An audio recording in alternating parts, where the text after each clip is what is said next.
চেম্বারেও কিন্তু ঠিক সেই একই গল্প। দেখুন, উৎসব আসে, উৎসব চলেও যায়। আমরা উৎসবের আনন্দে সবাই গা ভাসাতে পারি না, নানান সমস্যায় নিজেরা কিছু না কিছুভাবে থাকি।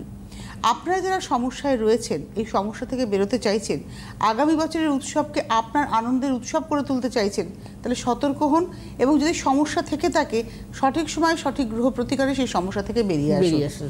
কেননা আমার যেটা মনে হয় যে রাজশ্রীর প্রতিকার যার সঙ্গে থাকে, মানে আপনার ভাগ্য বা ভাগ্যদেবী সহায় থাকেন তার সঙ্গে। আর একটা কথা খুব গুরুত্বপূর্ণ, যে রাজশ্রীর প্রতিকার কিন্তু ওই আপনি গ্রহণ করলেন, রেখে দিলেন, ব্যাস হয়ে গেল তা নয়, বা পড়ে রইলেন হয়ে গেল তা নয়। এটাকে নির্দিষ্টভাবে পালন করতে হয়।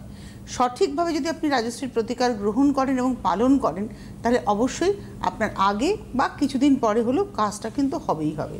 তো রাজশ্রী, আমার যেটা প্রশ্ন আপনার কাছে, যে সঠিক গ্রহ প্রতিকার ও তন্ত্র প্রক্রিয়ার জন্য তিথি নক্ষত্র কি সত্যি খুব গুরুত্বপূর্ণ? ভীষণভাবে গুরুত্বপূর্ণ। কথাতেই আছে সময়ের 1 ফোঁড় অসময়ের 10 ফোঁড়।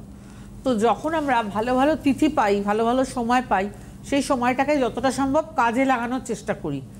এবার এই কাজে লাগানোর ব্যাপারটাও কিন্তু বিভিন্নভাবে আসে।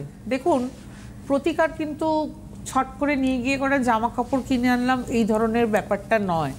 প্রতিকার হচ্ছে এমন একটা জিনিস যেটাকে শুধুমাত্র একবার আমি জীবনে সেটা নিলাম মানে সেটাকে কিন্তু রেগুলার তার চর্চা করতে হবে, এবং সেই জায়গা থেকে যাতে শুভ ফল লাভ হয় সেটার জন্য সমস্ত ব্যবস্থা আছে, সব রকমেরই ব্যবস্থা আছে।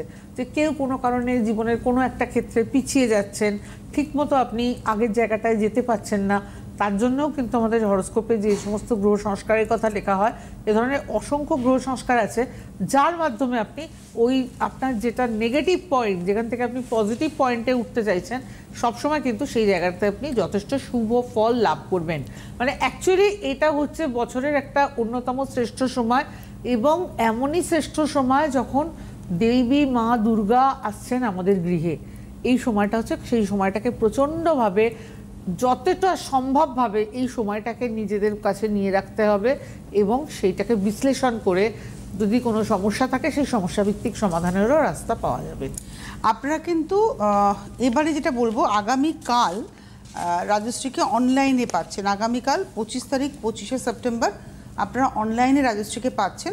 এটাই কিন্তু লাস্ট চেম্বার দুর্গাপুজোর আগে। তারপরে কিন্তু প্রত্যেকটা চেম্বার বন্ধ থাকে।